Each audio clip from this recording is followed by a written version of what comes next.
tal? Isto é Marxismo Cultural, com Manuel Calhas.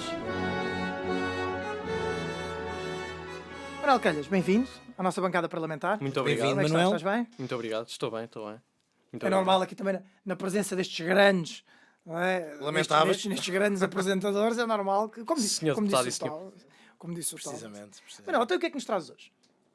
Ao contrário do que o título desta rubrica pode sugerir, eu não vou trazer uma radical e perigosa leitura subversiva e revolucionária contra o perigoso capitalismo burguês. Então, camarada, vais trazer o quê?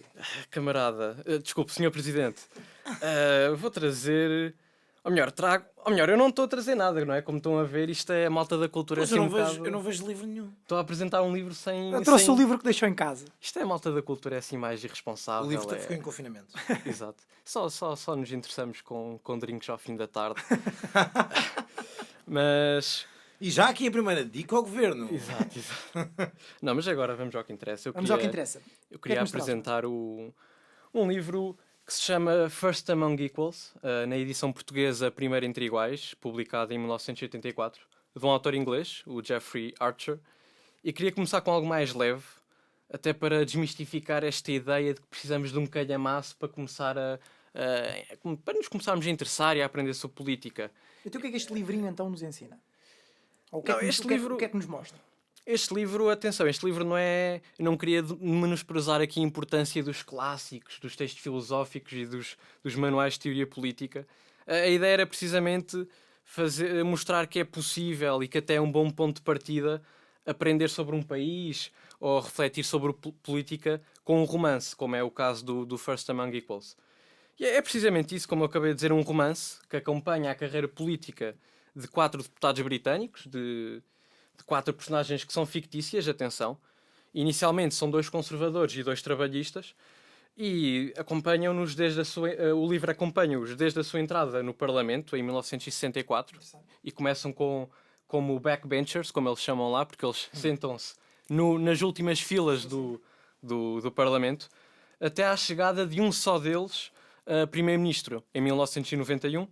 E, como sabemos, os membros do governo lá têm de ser deputados eleitos, ou seja, eles fazem é comum fazer uma carreira política longa.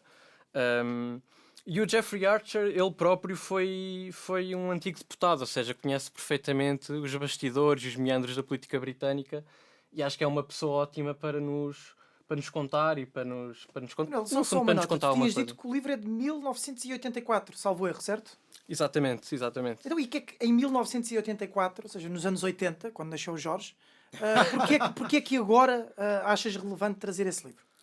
Sim, qual é que é no fundo Há uma a ligação, a ponte Claro. com os dias de hoje, com a atualidade? Eu acho que são várias, porque, em primeiro lugar, o livro é quase uma... demonstra que os deputados vêm de meios sociais completamente diferentes.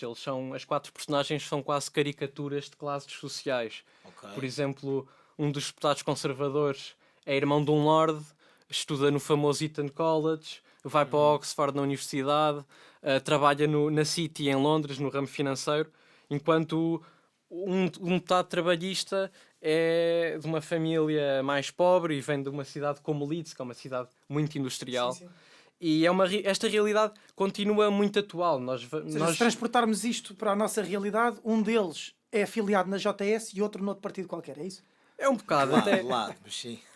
Por exemplo, lá uma das personagens foi presidente da Oxford Union, e se não me engano, é a Associação de Estudantes da Universidade de Oxford, e se não me engano, o próprio Boris Johnson foi presidente da Oxford Union e tem este currículo também muito similar, que é Eton College, Oxford, assim como o David Cameron. Que há um padrão, não é? Sim, este padrão mantém-se. Mas lá está, o livro retrata sociologicamente muito bem o Reino Unido, de certa maneira.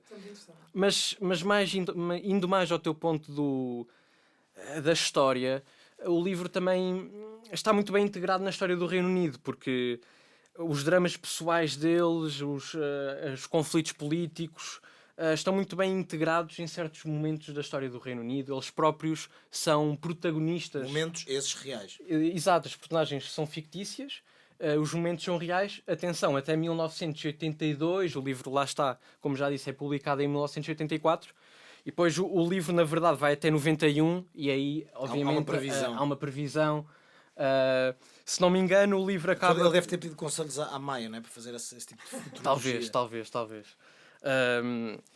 E vemos, por exemplo, a entrada dos nacionalistas escoceses no Parlamento, que agora tem um peso grande no Parlamento britânico.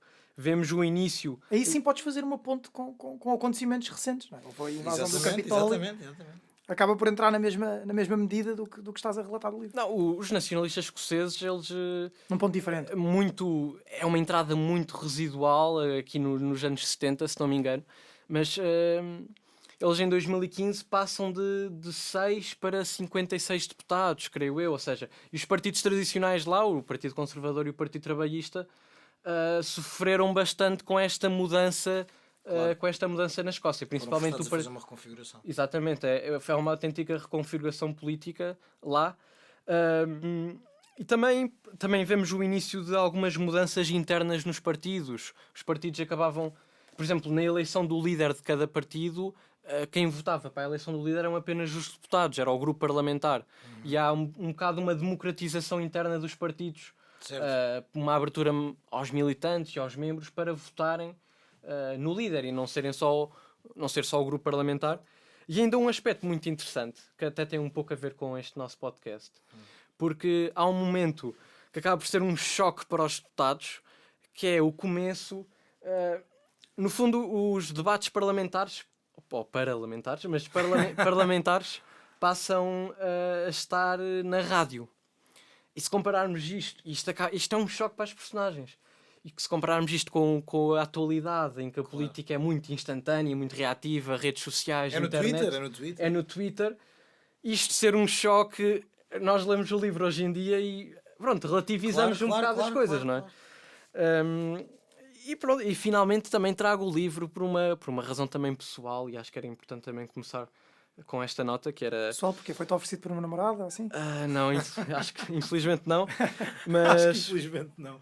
Mas já agora deixa-me só, antes dessa tua nota, de te dizer que notei que o teu apreço pelo sistema britânico é semelhante ao meu, não é? Parece que temos aqui mais um apaixonado pelo Reino Unido no sentido político, ou não? Exatamente. É uma admiração que partilho com... Pô. É uma admiração que partilho com o senhor deputado. Exatamente. E acho que temos várias coisas a aprender. Por exemplo... Por isso é que eu sou presidente. O parlamentarismo. Sim. E o estilo... A monarquia constitucional. O presidencialismo comigo. A monarquia constitucional, pronto, isto é... Aí já é mais discutível. Não, mas se eu for monarca, vamos para o campo em que nós concordamos, que é precisamente o parlamentarismo. O parlamentarismo e um estilo de debates no Parlamento muito livre, Exatamente. com um registro quase humorístico. E lá os debates parlamentares são muito centrais na vida política. Cá enquanto também são humorísticos, mas é mais na vertente dos malucos do riso. Exatamente. Um E cá... Batanetes. Os batanetes da política. O prédio do Vasco e a Assembleia da República. E cá em Portugal os debates, pronto, todos nós nos recordamos da história recente em que os debates quinzenais foram completamente descartados pelos principais partidos. E se compararmos isso de facto com a democracia que se vive no Reino Unido, percebe-se que há de facto uma decalagem entre os que estão em primeiro, que são eles, em comparação connosco, que estamos a jogar na Liga dos Últimos, no que toca... É verdade, Sr. Presidente. Não, certo, sim. Nós tínhamos debates quinzenais e deixámos de ter com o governo de António Costa. Sim, na verdade temos... Se é para bater no governo, na verdade temos debates semanais, são todos os sábados, às 21 horas, no YouTube, no Spotify, sim, Apple Podcast. Nós aqui somos o mais democráticos possível. Todas as semanas o Sr. Presidente tem de vir, de vir aqui prestar contas ao Sr. Deputado. Seja ele quem for, que pelo que parece também não há aqui uma grande democracia, não é? Ganha sempre o mesmo, portanto. Sim, isto é este... Mas já lá vamos ao início do podcast, atenção. Antes disso, muitas pessoas queixam-se um bocado do afastamento dos políticos aos cidadãos. E o que observamos no sistema britânico acho que é um bocado ao contrário, que há muita transparência, muita proximidade. O eleitor conhece o seu representante, o deputado vai, se não me engano, quinzenalmente ao seu círculo eleitoral, falar com as pessoas, ouvir dúvidas, prestar contas. Aqui vai de 4 em 4 anos. É só isto. Aqui aparece de 4 em 4 anos. Aqui aparece de 4 em 4 anos se não for uma pessoa de Lisboa que vai pelo distrito... Sim. Pronto. Vai tirar a fotografia para o cartaz. Exatamente. E a minha última nota era mesmo também esta... Há uma cultura de liberdade, muita moderação no debate. Eu queria podem discordar comigo claramente, mas eu queria trazer aqui o caso do Brexit, em que é certo que 48% da população quis uma coisa e 52% da população quis outra.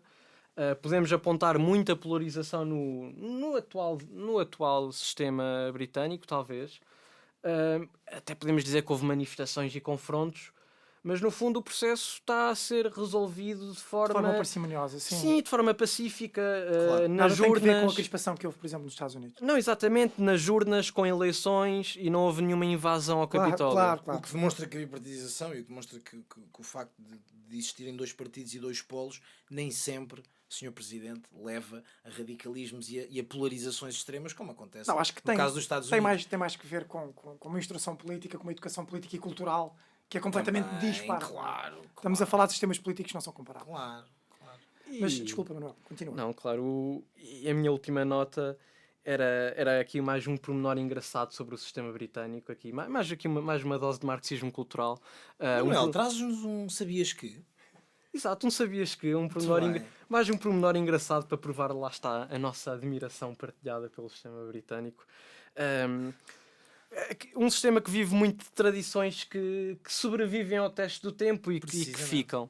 E a dada altura no livro, não querendo fazer aqui um spoiler, mas acho que não é muito grave, a dada altura no livro há um empate numa eleição, num círculo eleitoral, e após várias contagens o empate mantém-se. Então, o que é que lá no círculo eleitoral fazem? À semelhança do início deste grande podcast, lança-se uma moeda. É curioso. Um método aleatório. Não pode ser. E era aqui esta... E agora criou-se o precedente, não é? Exato. E com esta ponte, com esta ligação, eu queria também deixar aqui uma homenagem em jeito de agradecimento ao Sr. Presidente e ao Sr. Deputado. Nós é que agradecemos.